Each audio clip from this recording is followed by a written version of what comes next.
இப்போ ஒரு அசெட்ஸில் மைனர் வந்து மேஜராக ஆயிட்டாருன்னா நம்ம ஏதாவது கம்யூனிகேஷன்ஸ் கொடுக்கணுமா ஆஸ் பர் செபி கைட்லைன்ஸ்னால் ஆஸ் ஆஃப் நோ அந்த மாதிரியான ஒரு இன்ஸ்ட்ரக்ஷன்ஸ் வரல. மைனர் மேஜராக ஆயிட்டாங்க அப்படின்னா இங்கே எந்த கம்யூனிகேஷனும் கொடுக்கணும்னு அவசியம் இல்லை. செகண்ட் வந்து யார் மைனருக்கு கார்டியனாக இருக்கலாம் அப்படின்னா ஆப்வியஸ்லி அது நேச்சுரல் பேரண்ட்ஸ் இருக்கலாம், இல்லைன்னா கோர்ட் ஏதாவது அவங்களுக்கு சொல்லியிருந்தாங்கனாக்கா டிஸ்பியூட்ஸ் இருந்தால் அந்த லீகல் கார்டியன்ஸ். ஸோ கோர்ட் யார் ரெக்கமெண்ட் பண்ணியிருக்கோ அவங்க அதில் கார்டியனாக இருக்கலாம். யூனிட் ஹோல்டரே இன்வெஸ்ட்மெண்ட்ஸோட யூனிட் ஹோல்டரே ஒரு குழந்தையோட மைனருக்கு வந்து கார்டியனாக இருக்கலாமான்னா கண்டிப்பாக யூனிட் ஹோல்டர் வந்து தன்னுடைய மைனருக்கு கார்டியனாக இருக்கலாம்.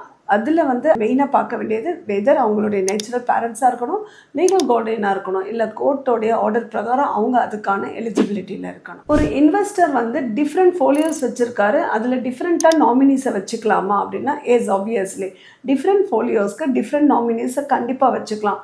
ஒரே நாமினியை தான் போடணும்னு நெசசிட்டியும் கிடையாது. அதனால் நீங்கள் டிஃப்ரெண்ட் ஃபோலியோஸில் டிஃப்ரெண்ட் நாமினிஸ் வச்சுக்கிறதுல தப்பே கிடையாது. அதை செபி வந்து அலோவ் பண்ணுறாங்க. ஸோ இந்த டீட்டெயில்ஸ் எல்லாமே உங்களுக்கு வந்து நாமினேஷன் பற்றி என்னோடய எல்லா வீடியோஸ்லையும் நான் சொல்லியிருக்கேன். இதை நீங்கள் கண்டிப்பாக எல்லா வீடியோஸும் பார்த்தீங்கன்னா ஒவ்வொரு வீடியோலையும் நாமினேஷன் பற்றி டிஸ்கிரைப் அண்ட் டீட்டெயிலாக கொடுத்துருக்கோம். இதை நீங்கள் பார்த்துட்டு சப்ஸ்கிரைப் பண்ணுங்கள், பிடிச்சிருந்தீங்கன்னா ஷேர் பண்ணுங்கள், லைக் பண்ணுங்கள்.